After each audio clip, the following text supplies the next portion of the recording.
Bismillahirrahmanirrahim. Assalamualaikum warahmatullahi wabarakatuh. Waalaikumsalam warahmatullahi wabarakatuh.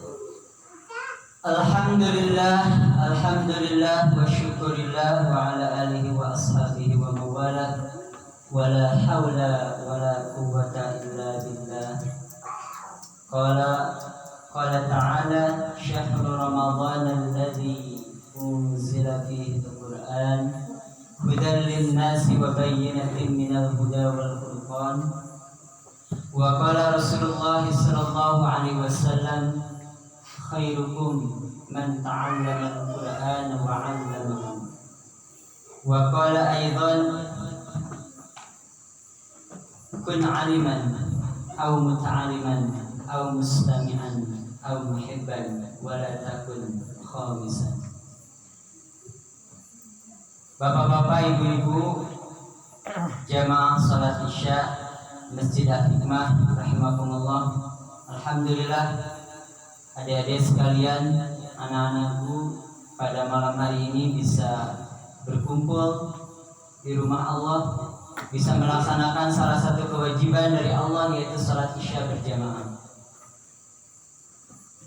Salawat dan salam kita limpah curahkan untuk Nabiullah Muhammad sallallahu alaihi wasallam. Allahumma shalli wa sallim wa barik alaihi. Teriring doa untuk keluarga, sahabat, para tabi'in, tabi'in sampai kepada kita semua. Semoga kelak di yaumil akhir kita termasuk umat yang diberikan pertolongan oleh Rasulullah sallallahu alaihi wasallam. Amin. Nanti tidak ada yang memberikan pertolongan Bapak dan Ibu. Ayah kita yang paling baik tidak bisa menolong kita. Ibu kita yang paling cantik, yang paling baik tidak bisa menolong kita. Bos kita yang paling baik tidak bisa menolong kita. Yang bisa menolong kita adalah hanya satu, yaitu Rasulullah SAW. Baik, Bapak dan Ibu sekalian, tentunya pada malam yang ke-9 ini saya tetap mengingatkan kepada pribadi dan juga Bapak dan Ibu sekalian, kalau sekarang sudah menginjak ke hari ke-9, tentunya barangkali mudah-mudahan tetap semangat, tetap dijaga istiqomahnya, semangatnya untuk tilawah Al-Quran. Untuk tilawah Al-Quran Bapak dan Ibu, minimal sekarang sudah masuk ke juz 9. Salah satu juz 9 adalah surah Al-A'raf atau At-Taubah. Itu masuk juz 9. Kalau targetannya satu hari satu juz, berarti sekarang minimal sudah masuk ke juz ke-9. Kenapa Bapak Ibu? Karena bulan Ramadan adalah bulannya Al-Quran.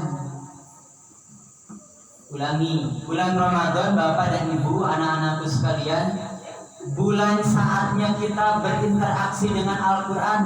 Kalau yang hari biasa mungkin kalau yang hari biasa mungkin hanya 5 menit, 10 menit, 15 menit, atau 1 jam.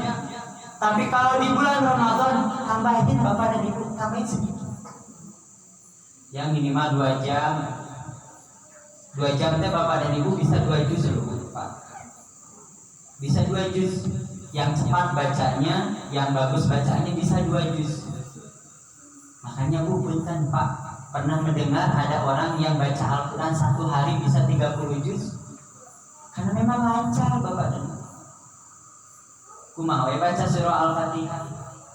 Bangun tidur oke, sok Ibu Bapak di orang baca surat Al-Fatihah, hafal teh? Hafal. Nah minimal seperti itu.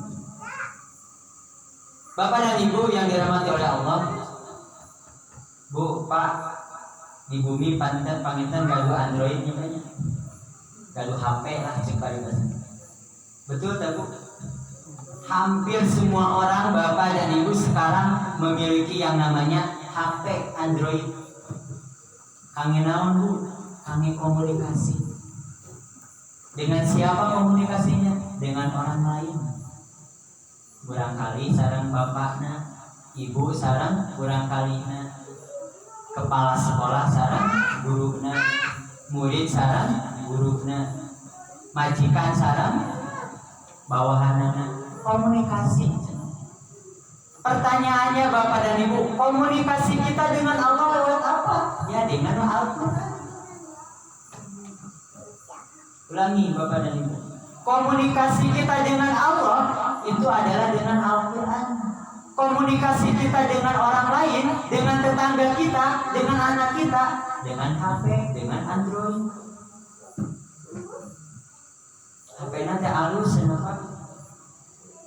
iPhone terbaru Pro Max nomor 15 atau nomor 17 lah misalnya. Ya udah nih. Tapi tadi biasa dipakai komunikasi. Teu bisa make teu kumaha. Teu aya manfaatna. Kita pun sama ketika di rumah punya mushaf Al-Qur'an. Berjajar bu mushaf. Tapi kan kali itu kadu mushaf cenah 20, ye warna ungu, ye warna hijau biru nya. Naon tilu gede bu, tapi kan kamu alit. Tidak ada manfaatnya kalau tidak dibaca. Sama ketika kita punya Android, Bapak dan Ibu teu bisa makena. Teu kumaha carana, teu aya manfaat. Makanya kata Allah di dalam Al-Quran, Syahrul Ramadan alladzi unzila fihil Quran. Bulan Ramadan, bulan yang sekarang adalah bulan yang diturunkannya Al-Quran. Syahrul Ramadan alladzi unzila fihil Quran hudal linnasi, untuk petunjuk Bapak dan Ibu, untuk berkomunikasi antara makhluknya kita dengan Sang Khalik yaitu Allah. Ayah abian punten di HP biasanya ayah naon namina teh alamatnya Sherlock cenah makanya ayah Aisyah ada Sherlock di Al-Qur'an disebut sebagai petunjuk. Lamun jalmi hayang salamat cek Qur'an teh ka dieu. Lamun jalmi hayang teu salamat gampang tak ka dieu. Cek HP punten bade KBIP, tahu KBIP atau yang namanya pasar baru lah. Memang menuju viral ke ditutup namanya pasar baru. Cenah gitu. Bade ke pasar baru gitu. Di HP teh aya. Sekali waktu mampu kadang-kadang nuju ke nanti ka mana? Benar teh Bu, Pak? Mendingan sok Sherlock cenah. Di mana posisi? Oh, nuju di dia. Diturujuk teh apa teh ka mana Bu? Ka Aljabar. Tujuan anak pasar baru ini ka Aljabar. Tah Al-Qur'an mah moal sapertos kitu Bu. Hudal linnasi wa bayyinatin minal huda wal furqan. Al-Qur'an ini adalah petunjuk peta bagi kita semua. Kalau ingin selamat, ini kata Quran. Kalau ingin tidak selamat, ini loh kata Quran. Makanya kata Nabi, Bapak dan Ibu sekalian,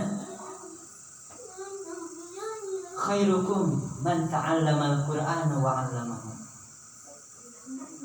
Kata Nabi, Bapak dan Ibu, sebagian orang yang baik itu, orang yang terbaik di antara kalian, kata Nabi adalah orang yang belajar Al-Qur'an. Orang yang belajar Al-Qur'an. Kenapa belajar Al-Qur'an kata Nabi adalah manusia terbaik? Karena dia tahu, oh, jadi kalau mau selamat kata Nabi itu wa aqimus shalah wa atuz zakat.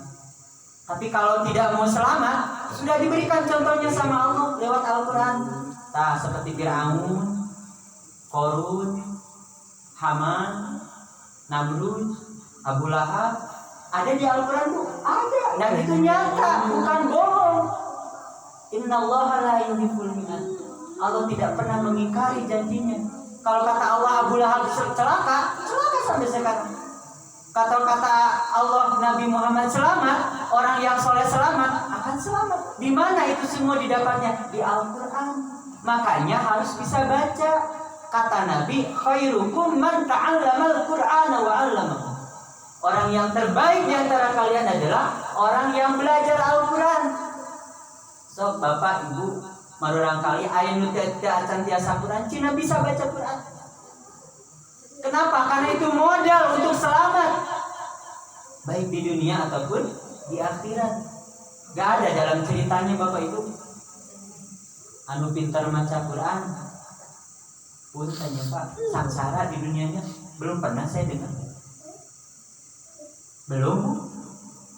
Kemarin beberapa tahun yang lalu ada anak usia kelas 1 namanya Teh Musa, hafal Quran. Apa yang terjadi Bu?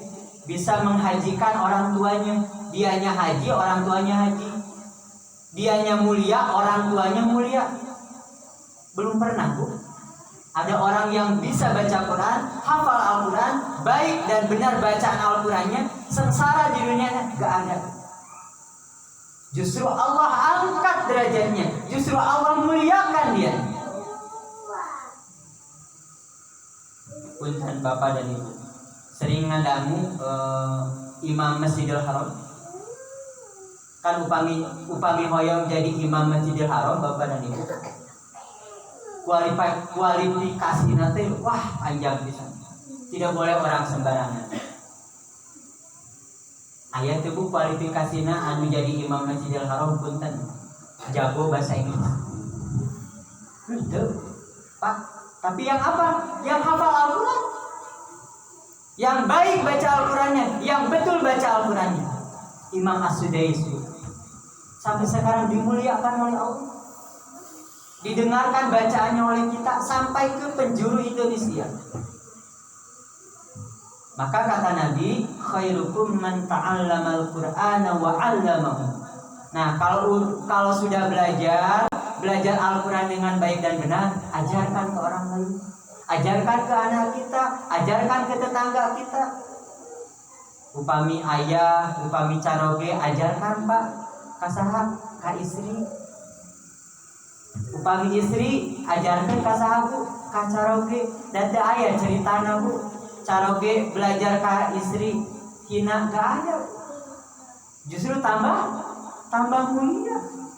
Begitupun sebaliknya, ketika seorang suami mengajarkan Al-Quran kepada istrinya, tambah mulia, tambah wah. Maka Bapak dan Ibu sekalian, bulan Ramadan ini mengingatkan, yuk Bapak dan Ibu, kita sama-sama terus berinteraksi dengan Al-Quran. Ajarkan anak-anak kita Al-Quran. Gak apa-apa Bu, kalau anak kita matematikanya tidak begitu bagus, tapi kalau Qurannya bagus, itu lebih baik. Gak apa-apa bahasa Inggrisnya tidak begitu bagus, yang penting bacaan Al-Qurannya baik. Yang paling bagus dan yang paling baik adalah bacaan Al-Qurannya bagus, matematikanya bagus, bahasa Inggrisnya bagus. Itu yang diharapkan oleh kita semua orang tua. Muhammad Al-Fatih, apa yang dipelajari pertama kali dulu? Al-Quran. Setelah Al-Quran baru beliau belajar matematika, baru beliau belajar fisika, baru beliau belajar tentang ilmu-ilmu bahasa, ilmu Romawi, bahasa Romawi, bahasa Turki, dipelajari. Dasarnya adalah Al-Quran. Mudah-mudahan Ibu dan Bapak sekalian, kita semua termasuk orang-orang yang mencintai dan berinteraksi dengan Al-Quran, terlebih di bulan ini, bulan suci Ramadan. Barakallahu li wa lakum. Assalamualaikum warahmatullahi wabarakatuh.